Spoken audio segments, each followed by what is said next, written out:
Good morning students. आज हम chapter number 3 आगे से स्टार्ट करें बेटा। Next topic chapter number 3 science का आपका है synthetic fibres and plastic. Synthetic fibres होते क्या हैं? सिंथेटिक फाइबर्स जो कि लैब में या फैक्ट्रीज़ में ह्यूमंस ने खुद बनाए हैं, वो हमें किसी नेचुरल चीज़ से यानी किसी प्लांट या एनिमल से नहीं मिले हैं। They are the synthetic fibre. Fibre की डेफिनेशन, फाइबर मतलब धागे, और धागे सबने देखे हैं जो लंबे ज़्यादा हों और चौड़ाई में क्या हो, कम हो, वो फाइबर्स कहलाते हैं। अब हमने टॉपिक में आज पढ़ना है व्हाट आर द टाइप्स, प्रकार क्या हैं सिंथेटिक फाइबर्स के। सिंथेटिक फाइबर्स के क्या क्या टाइप्स हैं, कितनी टाइप के सिंथेटिक फाइबर्स हैं, और जो आपकी बुक में है वही हमने पढ़ने हैं। बहुत तरह के हैं, लेकिन आपकी बुक में 4-5 मेंशन हैं, उनको हम पढ़ेंगे, ठीक है। There are many types of synthetic fibre. Synthetic fibre बहुत तरह के हैं। सम आर, उनमें से कुछ हैं। पहला है रेयोन या आर्टिफिशियल सिल्क। पहला है बेटा रेयोन या आर्टिफिशियल सिल्क। ये आर्टिफिशियल सिल्क क्यों कहते हैं इसको? क्योंकि ये सिल्क जैसा है। सिल्क, रेशम, सिल्क हमें कहाँ से मिलता है? वॉर्म से मिलता है, कीड़े से मिलता है। वॉर्म मतलब कीड़ा।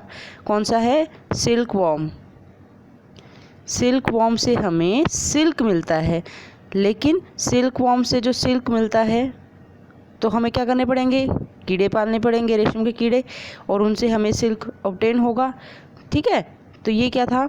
इस तरीके से जो सिल्क मिलता है वो एक तो कॉस्टली होता है, और उसमें क्या है, प्रोडक्शन कम होता है, पैदावार कम होती है, और हमारा खर्चा ज़्यादा होता है। इसलिए क्या है कि जो रेशम के कीड़े से जिस तरह की सिल्क मिलती है, वैसी ही सिल्क अगर हम लैब में केमिकल्स की मदद से बनाएं तो वो कैसी सिल्क होगी?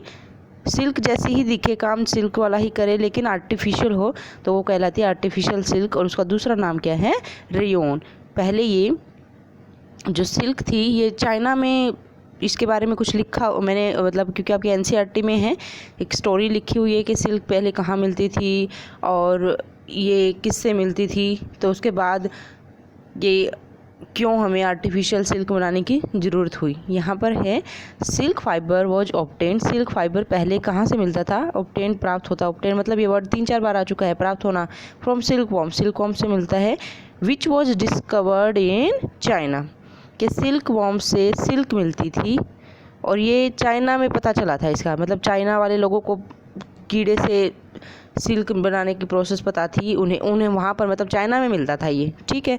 अब कहीं जहाँ पे मिलेगा तो वहाँ के लोग उसको क्या करेंगे, दूसरी जगह बता नहीं रहे थे कि और जगह पे, और एक अच्छा सा सिल्क बना के सारे और कुछ जगह पे भेज रहे थे, जिसकी वजह से उनकी मतलब क्या है कि चाइनीज़ जो आदमी हैं उनकी कमाई बहुत ज़्यादा हो रही थी, ठीक है। तो इसीलिए, लेकिन जब पता चला कि इसको तो हम लैब में बना सकते हैं, तो ये लैब में बनाई गई। तो चाइना में डिस्कवर हुआ था। This silk was very costly. ये सिल्क बहुत महंगा था जो ये चाइना में से मिल रहा था, लेकिन ये सुंदर बहुत होता है सिल्क। सो साइंटिस्ट, इसलिए वैज्ञानिकों ने ट्राई किया टू मेक अ फाइबर, एक धागा बनाया जाए जो सिमिलर हो, सिमिलर मतलब उसी की तरह का। किसकी तरह का हो? सिल्क जैसा हो, लेकिन वो किससे बनाया गया हो? कि रेशम के कीड़े वगैरह से नहीं, हमने लैब में केमिकल मेथड से बना लिया, ठीक है। तो वो जो सिल्क लैब में बनाया उसी को बोल दिया आर्टिफिशियल सिल्क। और ये जो लैब में केमिकल मेथड से बनाया, किसकी लैब में किस केमिकल, किस चीज़ से बनाया? वुड पल्प, लकड़ी का जो गुद्दा होता है, लकड़ी का अंदर जो स्टेम है ना, तना, उसके अंदर से उसको काट के और उसको सॉफ्ट कर लेते हैं, दैट इज़ वुड पल्प, उसे कहते हैं। उस वुड पल्प से सिल्क बनाया गया, जिसका नाम रख दिया रेयोन या आर्टिफिशियल सिल्क कहते हैं इसको, ठीक है। अब इसके यूजेस क्या हैं? इसकी यूज क्या है बेटा? पहला है कि जो रेयोन है ये वूवन मतलब जिसको सील सकते हैं या वो बुनाई कर सकते हैं, वूवन लाइक सिल्क। एक तो इसको सिल्क की तरह बुनाई कर सकते हैं, बुनना आसान है। इट इज़ चीप, ये सस्ता है। इट कैन बी डाइड, इसको डाई रंग सकते हैं अलग अलग कलर्स में। It is use to make bed sheets, इससे बेड की शीट, कारपेट्स, ये सब बनते हैं। तो सिल्क जो नेचुरल सिल्क है, आर्टिफिशियल सिल्क जो लैब में बनाया है, जिसका दूसरा नाम क्या है? रेयोन है, ठीक है। आर्टिफिशियल सिल्क और इस नॉर्मल सिल्क तो मिलता है सिल्क वॉर्म से, वो बनाना और उस सिल्क वॉर्म से सिल्क को निकालना मुश्किल है, इसलिए क्या किया गया आर्टिफिशियल तरीके से। तो ये है बेटा पहला सिंथेटिक फाइबर है रेयॉन। दूसरा सिंथेटिक फाइबर है नायलॉन। नायलॉन बहुत इंपॉर्टेंट है, ये नायलॉन बहुत आता है, ठीक है। Nylon is another man made fibre, ये भी मैन मेड है, मतलब ये भी सिंथेटिक है। It is first fully synthetic, ये पूरी तरीके से सिंथेटिक फाइबर है, ठीक है, पूरी तरीके से। अब क्या समझोगे कि मैम फुल्ली सिंथेटिक मतलब ये भी सिंथेटिक था?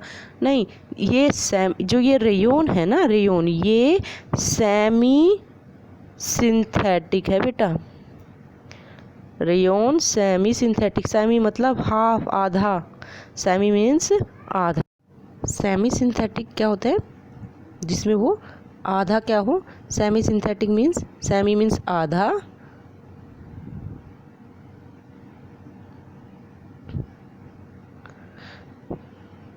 सिंथेटिक मीन्स कृत्रिम, जो आधा प्राकृतिक हो आधा कृत्रिम, और आधा इसका मतलब क्या होगा, प्राकृतिक होगा। इसका मतलब जैसे कि यहाँ पर हमने लिखा था, ये जो लकड़ी है, पौधा है, वो प्राकृतिक होता है। तो हमने ये रेयॉन बनाने के लिए मटेरियल कहाँ से लिया, लकड़ी से लिया, फिर उस लकड़ी के अंदर केमिकल ट्रीटमेंट कर दी, कुछ केमिकल्स डाल दिए, तो आधा तो हमने वो कहाँ से लिया, पूरा का पूरा केमिकल से नहीं बनाया ना, आधा मतलब लकड़ी से लिया, लकड़ी को फिर वो किया, तो लकड़ी तो क्या भाई प्राकृतिक है, आधा प्राकृतिक चीज़ और आधी क्या है वो रासायनिक तरीके से बनाई गई, तो यह कैसी हो गई, सेमी सिंथेटिक। तो जो रेयॉन है वो सेमी सिंथेटिक है, लेकिन जो नायलॉन है वो पूरी तरीके से सिंथेटिक फाइबर है। उसमें केवल क्या यूज कर रखे हैं हमने, केमिकल्स। कौन कौन से केमिकल है, कोल, कोयला, वाटर, पानी और एयर, हवा का इस्तेमाल करके नायलॉन बनाया गया है, ठीक है, नायलॉन है। इसके बाद है नेक्स्ट है बेटा इसमें, सॉरी, इसके बाद इसमें नायलॉन फाइबर जो है वो कैसा होता है, नायलॉन फाइबर बहुत स्ट्रॉन्ग, इलास्टिक, लचीला होता है और लाइट, हल्का होता है। इट इज़ लस्ट्रियस, इसमें चमक होती है, एंड ईजी टू वॉश। ये नायलॉन के क्या है कैरेक्टरिस्टिक गुण है कि नायलॉन कैसा स्ट्रॉन्ग धागा है, लचीला धागा है, हल्का धागा है, इसमें चमक भी होती है और इसको ईजिली धो भी सकते हैं। तो नायलॉन इसके फिर हम ये तो इसके भाई गुण हो गए। अब इसका यूज क्या है, इस्तेमाल कहाँ पर है, इससे हम बहुत सारे आर्टिकल, वस्तुएं बना सकते हैं, जैसे कि सॉक्स, जो हमारी जुराबें होती है ना वो इसी से बनी होती है, रस्सियाँ, रोप, टेंट की जो रस्सी वगैरह होती है वो भी, टूथ ब्रशेज के जो ब्रश होते हैं ना वो भी इसी से, कितने कैसे देखो कैसे कैसे चीज़ें, कार सीट एंड बेल्ट होती है, स्लीपिंग बैग, कर्टेंस, पर्दे, ये सारी चीज़ें किससे बनती है ना, इससे आपके नायलॉन से बनती है। ये बहुत ही स्ट्रॉन्ग है, इसीलिए इसका बहुत इंपॉर्टेंट यूज है। ये जो पैरासूट्स हैं, देखो इतनी ऊंचाई पे जाता है पैरासूट्स में, है ना, तो वहाँ तो स्ट्रॉन्ग रस्सी चाहिए, हल्की फुल्की तो होगी नहीं, तो वहाँ पैरासूट्स की रस्सियाँ, और जो रॉक क्लाइंबिंग, जो चट्टानों पे चढ़ते हैं ना लोग, उनकी जो रस्सियाँ होती है वो भी इसी से बनती है। तो देखो कितना स्ट्रॉन्ग होगा ये।